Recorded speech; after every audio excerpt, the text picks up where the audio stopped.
बड़ी सुंदर बड़ी सुंदर कि पाँच पेड़ लौंग के गाछिया तो दुनु बेरा बेहबे मैया ओही लवंगिया के छतिया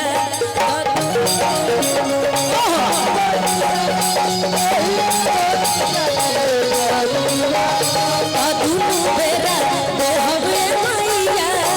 ओही लवंगिया के छतिया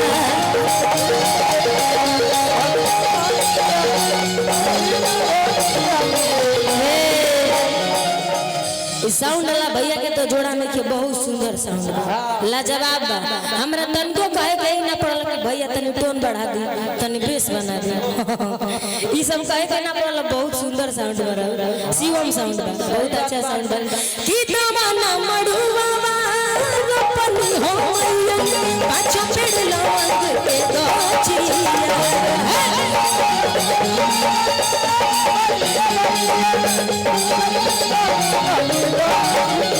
और देखिए बहुत बहुत आशीर्वाद बा चलते रहे तो दुनु बेरा बेहबे मैया ओही लवंगिया के छतिया ओहो मीठी मीठी ताली तो दुनु बेरा बेहबे मैया ओही लवंगिया के छतिया जय हो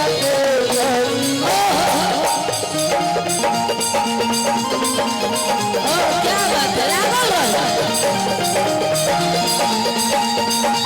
तनी रवा से झूमा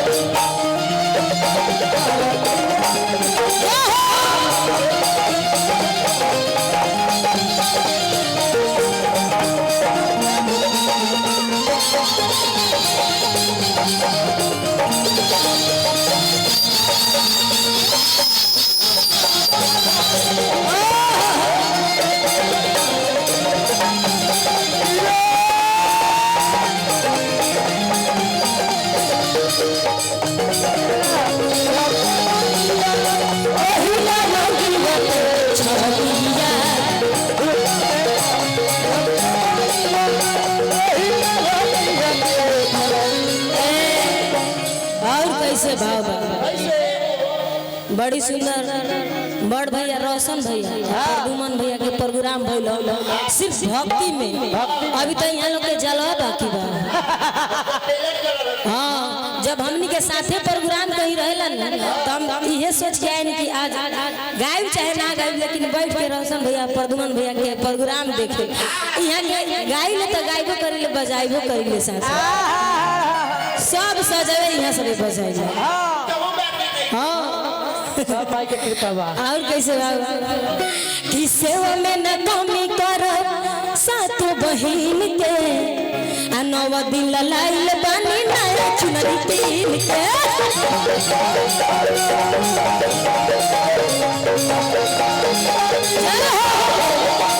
काहे हो एक मिनट तू लोग भक्ति गाना पर डांस ना करे लो का तनी खड़ा हो जाई त काजल जीरो है ने हमरा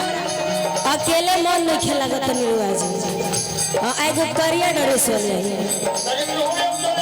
हाँ ऐसे थोड़ी चली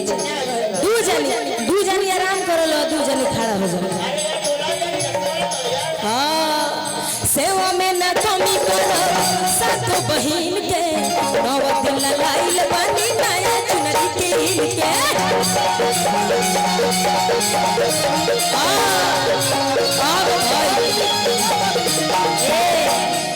इनु बात भाई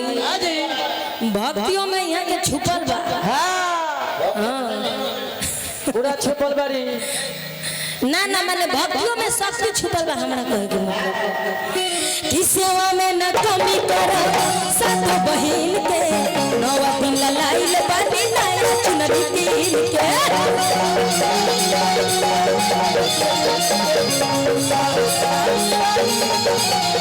सेवा में न कमी कर सात बहिन के नवा दिन लाइल बानी नया चुनरी कीन के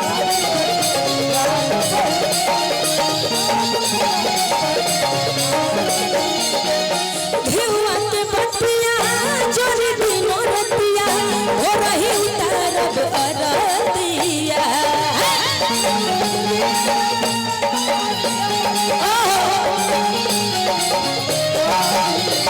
धिवा के बतिया जोरी दिनो रतिया हो रही उतारब अरतिया कबू बेरा के हवे मैया ओही लवंगिया के छकिया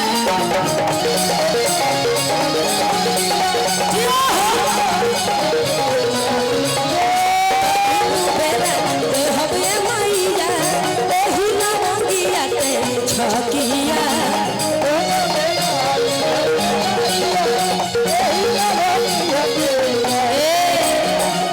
बाजताया जन बाजत दुलरी मैया के आंगन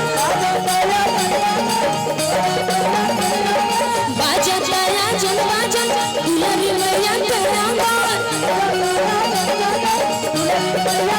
और फेरो यही साल सैया हमरे के ले चलत दुर्गा पंडाल सैया हमरे के ले चलत दुर्गा पंडाल सैया हमरे के ले